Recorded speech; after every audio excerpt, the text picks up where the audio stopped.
अष्टविनायक गणपति बाप्पा के 8 दिव्य रूपों की कथा। बहुत समय पहले की बात है, जब देवताओं और दानवों के बीच निरंतर युद्ध चल रहा था। उस समय सृष्टि में हर ओर असंतुलन फैल गया था। धरती, आकाश और पाताल तीनों लोकों में अराजकता बढ़ने लगी थी। ऐसे में देवताओं ने ब्रह्मा, विष्णु और महेश से प्रार्थना की कि वे कोई समाधान निकालें।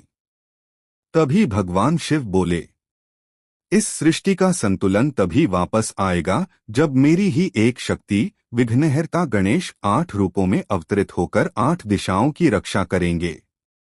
यही से आरंभ हुआ अष्टविनायक का चमत्कारी प्रादुर्भाव।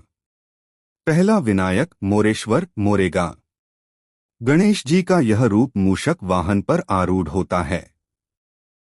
उन्होंने यहाँ दानव सिंधुरासुर का नाश किया था, जो अमर होने का वरदान लेकर सबको कष्ट देता था। माता पार्वती की प्रार्थना पर गणेश जी ने उसे परास्त किया और मोरेश्वर कहलाए। दूसरा विनायक सिद्धिविनायक सिद्धटेक। यहाँ गणेश जी ने विष्णु भगवान को स्वयं ब्रह्मांड रचना की शक्ति दी।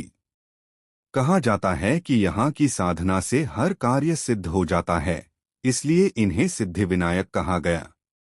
तीसरा विनायक बल्लाएश्वर प्र।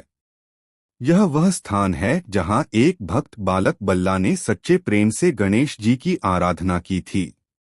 उसके पिता ने उसकी पूजा को नष्ट करने की कोशिश की, पर गणेश जी स्वयं प्रकट हुए और अपने भक्त को दर्शन दिए। उन्होंने कहा, जो मुझे सच्चे मन से पुकारेगा, मैं उसी रूप में प्रकट हो जाऊंगा। तभी से वे बल्लाएश्वर के नाम से पूजे जाते हैं। चौथा विनायक महागणपति रांजणगा। यहाँ गणेश जी ने त्रिपुरासुर नामक राक्षस का संहार किया था। यह रूप अत्यंत विशाल और तेजोमय है। कहा जाता है कि ब्रह्मा, विष्णु, महेश भी इनके तेज को नहीं सह पाए। पांचवा विनायक चिंतामणि थेर।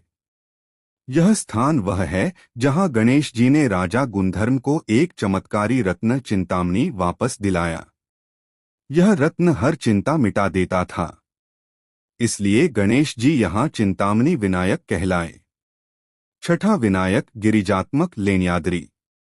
यह गणेश जी का बाल रूप है। मां पार्वती ने यहाँ कठोर तप किया और पुत्र रूप में गणेश को पाया। कहा जाता है कि इस गुफा में आज भी माता पार्वती की साधना की ऊर्जा विद्यमान है। सातवां विनायक वरेश्वर ओझर। यहाँ गणेश जी ने वृतासुर नामक दैत्य से देवताओं की रक्षा की। उन्होंने युद्ध में अपने भक्त वरे से कहा, मैं हर युग में तेरे समान भक्त के लिए अवतरित होऊंगा।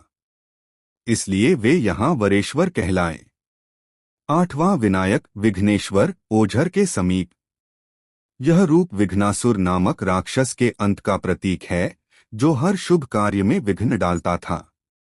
गणेश जी ने उसे पराजित कर वचन दिलाया, अब तू केवल मेरा नाम सुनकर ही भाग जाएगा।